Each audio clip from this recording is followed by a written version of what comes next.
지난 크립토 투어 영상에서 스위프트가 어떻게 진화하고 있는지 간단하게 알아보았습니다. 이 블록체인과 핀테크 산업의 성장으로 입지가 축소되고 있는 스위프트는 나름 굉장한 노력을 기울이고 있습니다. 블록체인 기반으로 변경하지는 않지만 블록체인과의 연결고리를 만들면서 기능을 업그레이드하려고 시도하고 있다고 말씀드렸죠. 그리고 그 과정에서 몇몇 핵심적인 파트너들과 교류를 하고 있는데요. 여기에서 리플과의 연결고리를 찾아볼 수 있습니다.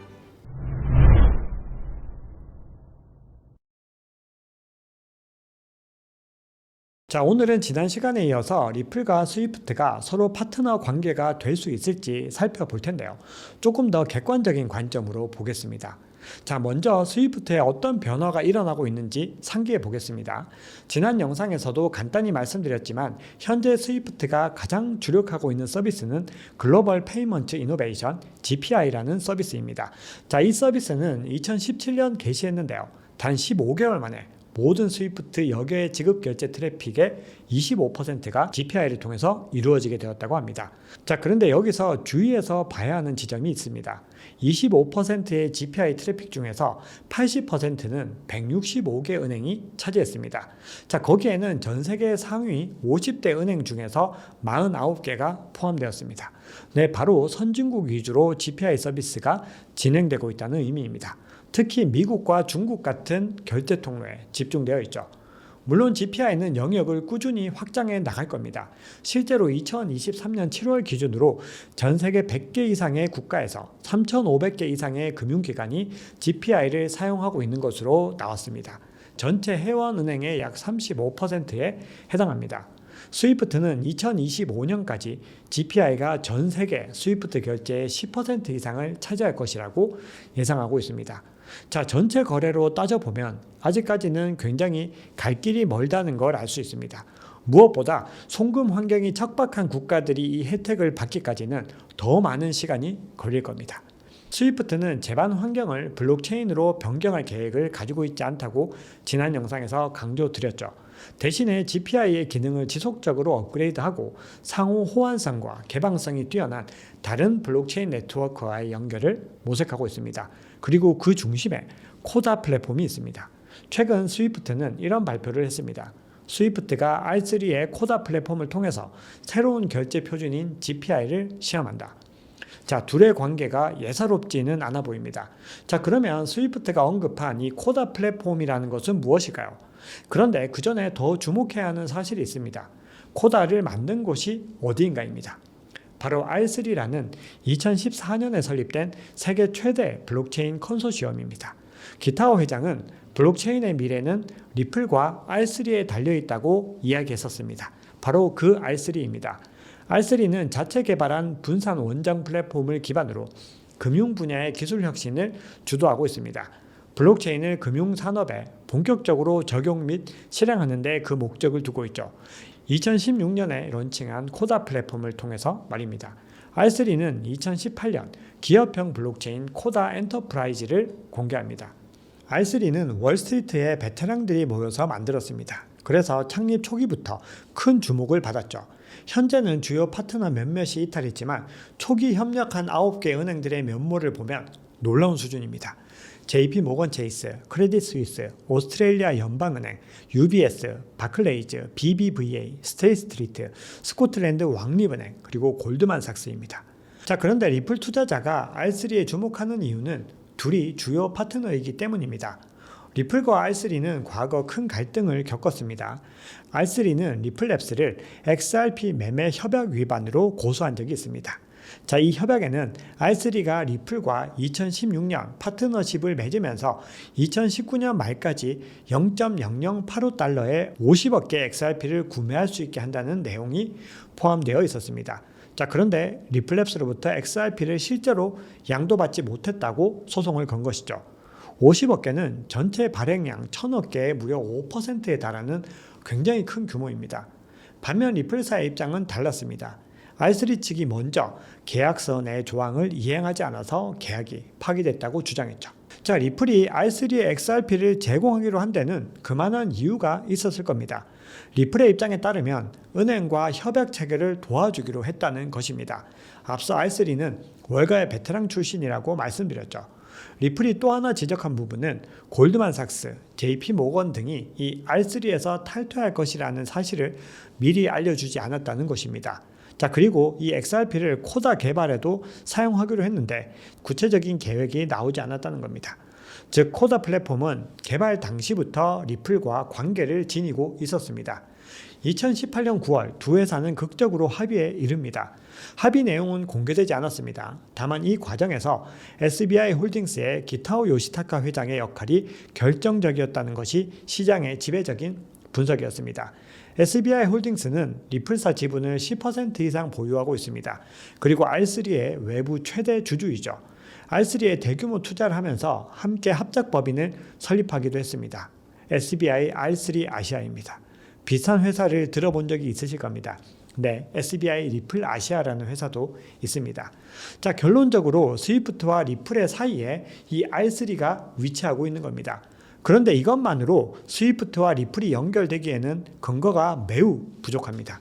그러면 지금부터는 이 R3와 스위프트의 관계를 조금 더 깊이 들여다보겠습니다. 앞서 스위프트가 R3와 파트너십을 맺고 코다 플랫폼을 통해서 이 GPI를 테스트한다고 말씀드렸죠. 그런데 둘의 관계는 이것보다 더 밀접한 듯 보입니다. 파리에서 열린 핀테크 포럼에서 스위프트의 CEO 레이 브란트는 이렇게 발표합니다. R3와의 통합에 관해서 곧 발표하겠다.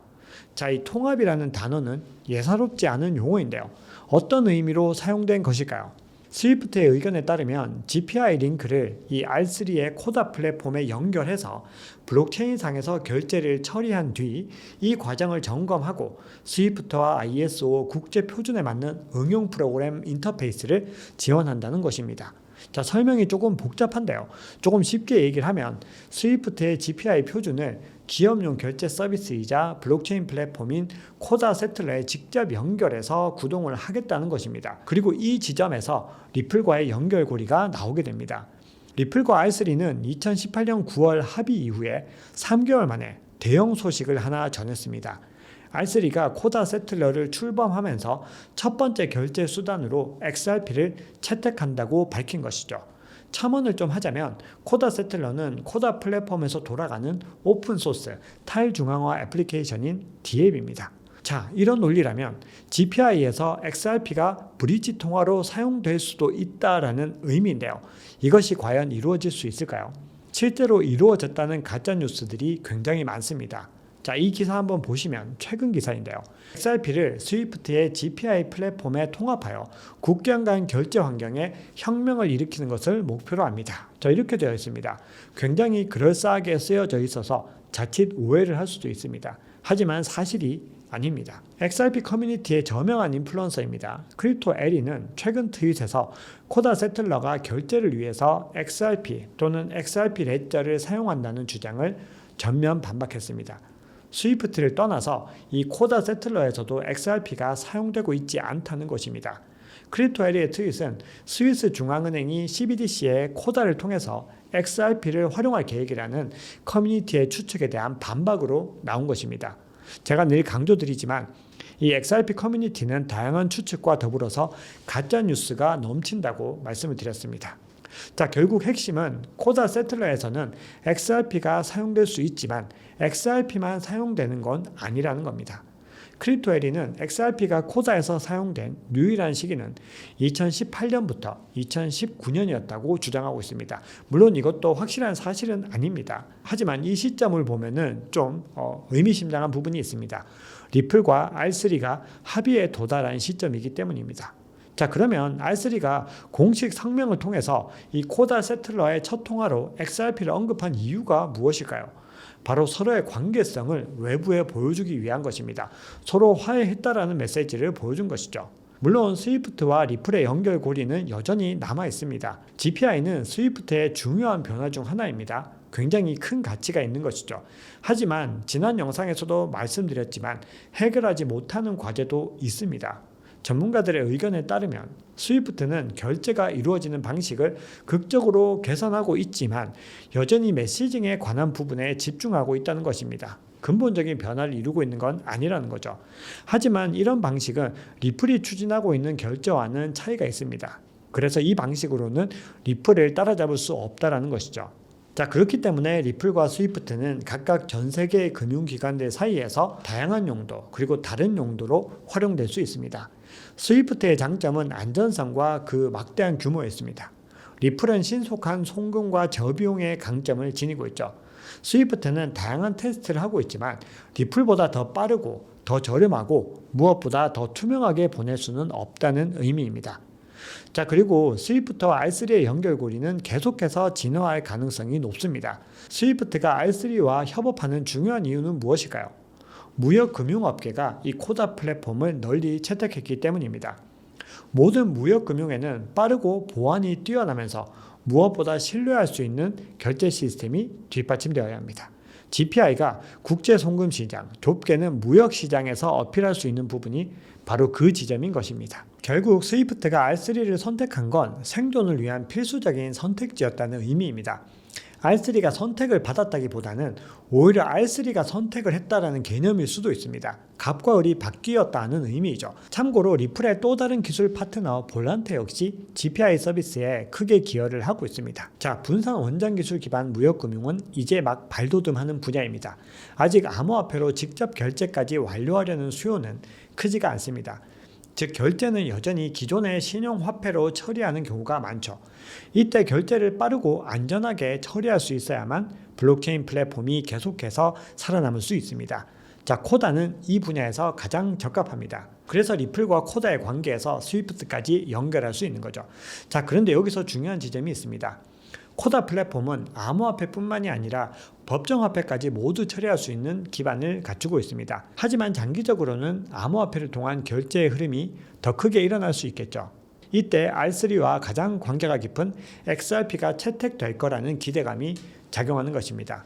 하지만 이 부분에 많은 변수가 있는 것이 사실입니다. R3가 자체 토큰을 통해서 대대적인 사업 추진을 펼칠 수도 있는 것입니다. 따라서 투자자들이 가장 두려워하는 불확실성이 매우 크다는 것입니다. XRP의 가격이 지지부진한 이유도 어쩌면 여기에 있을지도 모릅니다. 네, 지금 복장이 바뀌어서 좀 의아하신 분들도 계실 텐데요. 영상을 촬영을 했는데 뭔가 제가 결론을 좀 덜 맺고 영상을 끝내서 좀 추가 촬영을 했습니다. 자, 그러면 이제 오늘 이야기의 결론을 좀 이야기해 보겠습니다. 자, 리플과 관련해서 이 많은 기대감들은 꽤 오래 전부터 이어져 온 이야기입니다. 문제는 앞으로도 단기간에는 큰 상승이 안 올 가능성이 더 높다는 것이죠. 비트코인 반감기 사이클과 이 내년 2분기에 있을 소송 일정 등을 고려한다면 대세장에서 상당 부분 회복할 가능성이 있습니다. 그런데 더 근본적인 상승은 많은 조건들이 가시화가 되어야 하는 거죠. 앞서 말씀드린 것처럼 연결되지 않은 고리들이 많이 있기 때문에 이것들이 계속해서 연결이 되고 뭔가 인프라들이 형성되는 게 보일 때 더 많은 유입들이 일어난다라는 말씀입니다. 그래서 투자자들은 이 기회비용을 반드시 고려해야 합니다. 지금 시점에 리플에 투자해서 얻는 이익과 이 다른 자산이나 다른 코인에 투자해서 얻는 이익을 비교를 했을 때 어떤 것이 유리한지에 대해서 판단을 해야 된다는 거죠. 그리고 왜 지금 당장 안 오르냐고 불평하시는 투자자분들은 지속하기가 어렵습니다. 왜냐하면 앞으로도 당분간 이런 추세들이 이어질 가능성이 있기 때문입니다. 자, 그리고 굉장히 중요한 얘기인데요. 불확실성을 이겨내기 위해서는 반드시 분산 투자를 해야 됩니다. 비트코인 집중 투자는 괜찮습니다. 제 개인적인 관점에서는 그렇게 보는데요. XRP에 대해서는 개인적으로 집중 투자를 하는 것은 위험하다고 보는 편입니다. 이 XRP 커뮤니티에서 가장 유명한 인물이 있죠. 존 디튼이라고 하는 변호사도 본인이 리플보다 비트코인이 더 많다고 고백한 바 있습니다. 따라서 잃어도 되는 만큼만 투자를 하셔야 되고 분산 투자를 하셔야 된다는 거 강조를 드리겠습니다. 자, 그리고 가격이 얼마나 오를지 알 수가 있을까요? 아무도 알 수가 없습니다. 왜냐하면 이 리플랩스가 상장 기업이 아니기 때문에 이 공개적으로 제공한 정보, 우리가 확인할 수 있는 정보만으로 이 밸류에이션을 측정할 수가 없습니다. 그러니까 지금 이 XRP가 저평가인지 고평가인지 측정한다는 게 굉장히 어렵다는 거죠. 자, 이거는요, 브래드 갈링하우스 CEO나 크리스 라슨 회장도 모르는 겁니다. 다만 이분들은요, 가치를 올리기 위해서 최선을 다하고 있는 것입니다. 자, 그럼에도 불구하고 XRP는 많은 가능성을 지니고 있는 프로젝트인 것은 맞습니다. 만약에 그 연결고리들을 완성할 수 있는 이 기반들이 더 확보가 되면 국제 송금 시장이 빠르게 변화하고 있는 만큼 큰 상승 가능성이 있는 것도 사실입니다. 그렇기 때문에 이 고래들이 선호하는 프로젝트이고 여러 파트너십이라는 이 호재들이 만들어지고 있고 또 XRP 커뮤니티도 탄탄하게 유지가 되고 있는 거죠. 자, 그래서 이야기가 조금 길었는데요. 리플 투자는요, 매우 어렵고 고려해야 하는 지점들이 굉장히 많은 투자라는 거를 기억하시고 현명한 투자 전략을 세우시면 좋겠습니다. 자, 앞으로도 객관적인 사실을 바탕으로 이 리플과 XRP에 대한 정보들을 전해드리겠습니다. 오늘 준비한 이야기는 여기까지입니다. 오늘 영상이 도움이 되셨다면 구독, 좋아요, 댓글, 알림 설정 정중히 부탁드리겠습니다. 지금까지 박 작가였습니다.